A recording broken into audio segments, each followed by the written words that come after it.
Assalamualaikum warahmatullahi wabarakatuh. Jumpa lagi di channel Halo Profesi, media informasi dan edukasi bagi guru di seluruh Indonesia.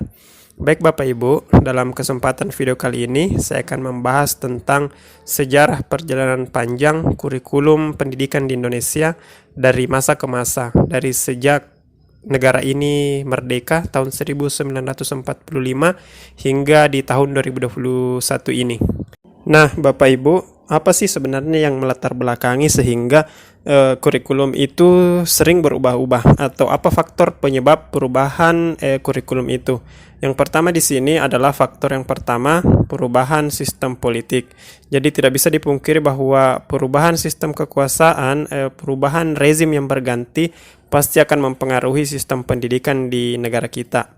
Yang kedua adalah perubahan sosial, perubahan budaya, karena setiap permasalahan sosial dan budaya atau perubahan tingkah laku masyarakat itu harus diselaraskan dengan dunia pendidikan. Kemudian kebutuhan ekonomi yang selalu berubah-ubah setiap waktu, setiap masa. Misalnya dulu waktu kita di SD ada kebutuhan primer, sekunder, dan tersier. Sekarang jika kita melihat kebutuhan sekunder itu justru menjadi kebutuhan primer Bapak Ibu ya saat ini. Makanya harus diselaraskan dengan dunia pendidikan. Kemudian yang terakhir dan ini yang sangat berpengaruh, yaitu adanya ilmu pengetahuan dan teknologi yang selalu berubah-ubah, selalu mengalami akselerasi atau percepatan. Ya, itu Bapak Ibu sekalian, faktor penyebab perubahan kurikulum dari tahun ke tahun. Jadi berikut adalah deskripsi singkat sejarah perjalanan kurikulum yang pernah digunakan dalam dunia pendidikan di tanah air. Yang pertama Bapak Ibu adalah kurikulum 1947.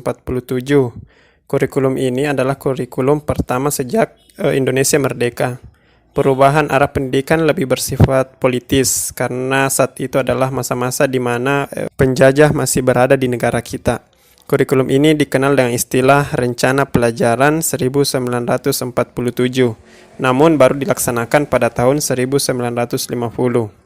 Karena kurikulum ini lahir di kala Indonesia baru merdeka, maka pendidikan yang diajarkan lebih menekankan pada pembentukan karakter manusia Indonesia yang merdeka, berdaulat, dan sejajar dengan bangsa lain di muka bumi ini.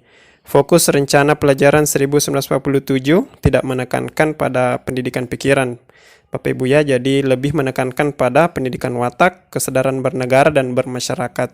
Kemudian lanjut yang kedua, kurikulum 1952. Kurikulum ini merupakan penyempurnaan dari kurikulum sebelumnya, yaitu kurikulum 1947, dengan merinci setiap pelajaran sehingga dinamakanlah Rencana Pelajaran Terurai 1952. Kemudian, yang ketiga, kurikulum 1964. Nah, di kurikulum ini tetap sama, adalah penyempurnaan dari kurikulum sebelumnya yang diberikan istilah Rencana Pendidikan 1964 yang bercirikan bahwa pemerintah mempunyai keinginan agar rakyat mendapatkan pengetahuan akademik untuk pembekalan pada jenjang SD, sehingga pembelajaran dipusatkan pada program Pancawardhana, yaitu pembangunan moral, kecerdasan, emosional, dan artistik. Selanjutnya yang keempat adalah kurikulum 1968. Jadi kurikulum ini adalah kurikulum pertama di masa rezim Orde Baru atau di masa pemerintahan Soeharto. Bersifat lebih politis dan dimaksudkan untuk menggantikan Rencana Pendidikan 1964 atau kurikulum yang ada sebelumnya. Itu rencananya memang untuk diganti dengan yang baru. Nah, tolak ukur kurikulum ini lebih berorientasi kepada pelaksanaan Undang-Undang 1945 secara murni, membentuk manusia Pancasila sejati, kuat, dan sehat secara fisik dan jasmani. Jadi Bapak Ibu, kita bisa melihat bahwa 3 kurikulum sebelumnya itu adalah produk dari Orde Lama. Jadi kurikulum yang keempat ini adalah kurikulum baru di Orde Baru ini. Selanjutnya yang kelima, kurikulum 1975. Pemerintah kemudian menyempurnakan kurikulum 1968 pada tahun ini, maksudnya 1975. Kurikulum ini lahir karena pengaruh konsep di bidang manajemen MBO, manajemen by objective.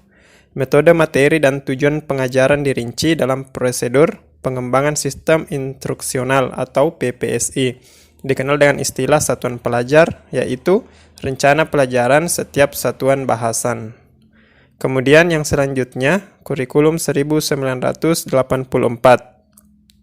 Nah, untuk kurikulum ini mengusung pendekatan proses keahlian. Posisi siswa ditetapkan atau ditempatkan sebagai subjek belajar, yaitu dari mengamati sesuatu, mengelompokkan, mendiskusikan, hingga melaporkan.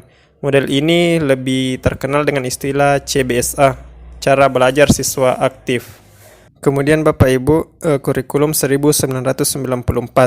Pada tahun ini, pemerintah memperbaharui kurikulum sebagai upaya memadukan kurikulum-kurikulum yang ada sebelumnya, terutama kurikulum 75 dan kurikulum 84. Namun Bapak Ibu, perpaduan antara tujuan dan proses pembelajaran maksudnya belum nampak menuai hasil. Akibatnya, saat itu banyak mendapatkan kritikan dari berbagai pihak disebabkan oleh beban belajar siswa dinilai terlalu berat. Dari muatan nasional sampai muatan lokal seperti bahasa daerah, kesenian, keterampilan, dan lain-lain. Itu dinilai sulit untuk dilaksanakan dalam proses pembelajaran. Kemudian kurikulum 1997 Bapak Ibu ya. Kurikulum ini merupakan revisi dari kurikulum 1994. Jadi revisinya ini hanya revisi minor saja atau sebagian kecil saja yang diubah, tidak mengganti nama dari kurikulum itu sendiri. Selanjutnya yang ke-8, kurikulum 2004. Kurikulum 2004 diluncurkan dengan istilah kurikulum berbasis kompetensi sebagai pengganti kurikulum tahun 94. Suatu program pendidikan berbasis kompetensi yang harus mengandung 3 unsur Bapak Ibu ya.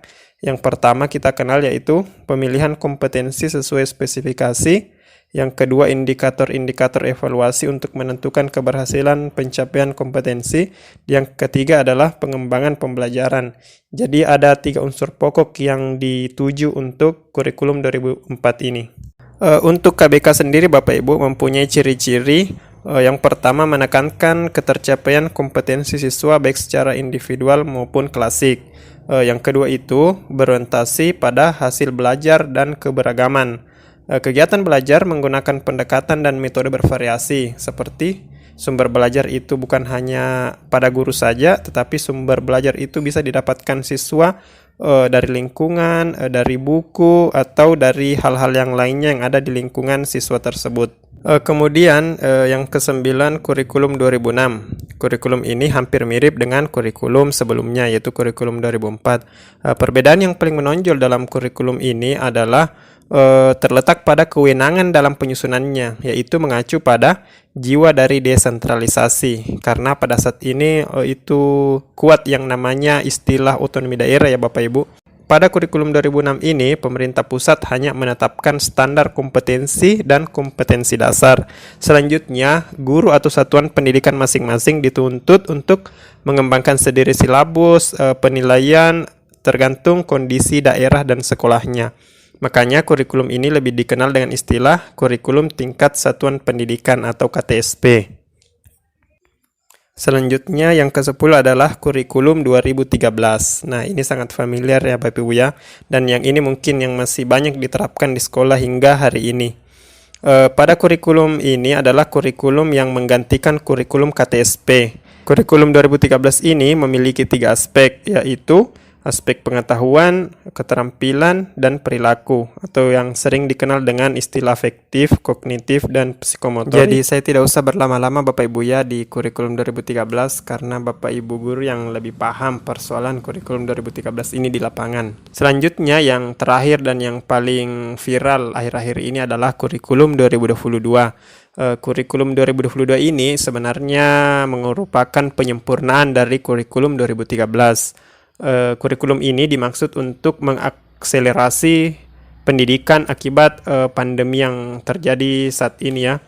Kemudian kurikulum ini juga lebih berfokus kepada kebebasan sekolah dalam melaksanakan pembelajaran, di mana pusat hanya berfokus untuk menentukan capaian pembelajaran mengenai bagaimana sistem, metode, dan proses pembelajarannya itu diserahkan kepada masing-masing satuan pendidikan. Jika Bapak Ibu ingin mengetahui lebih lanjut tentang pembahasan kurikulum 2022, di video-video saya sebelumnya sudah ada yang membahas tentang persoalan tersebut. Silahkan dicek linknya di deskripsi ya. Jadi itu Bapak Ibu ya, paparan singkat saya mengenai perjalanan panjang kurikulum pendidikan di tanah air kita. Mohon maaf jika kepanjangan dan belepotan cara penjelasannya. Yang jelasnya setiap kurikulum itu dibuat intinya bagaimana peserta didik atau bagaimana bangsa kita selangkah lebih maju dibanding bangsa lain.